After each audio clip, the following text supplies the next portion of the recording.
na kukwambia yatakusaidia wewe na kizazi chako. Kuna neema inaotubeba, na hii neema ikubebe wewe.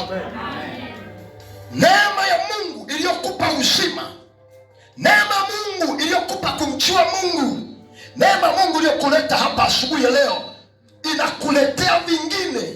Ndio maana inaitwa neema juu ya neema, neema juu ya neema.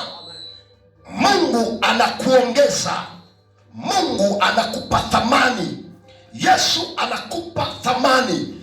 Kama kuna watu hawajui thamani yako, neema inajua thamani yako. Amen. Kama kuna watu hawajui umuhimu wako, neema ya Mungu inajua umuhimu wako. Amen. Kama kuna watu hawajui machungu na mateso yako, neema ya Mungu inajua machungu na mateso yako, inakuondolea neema ya Mungu. Amen.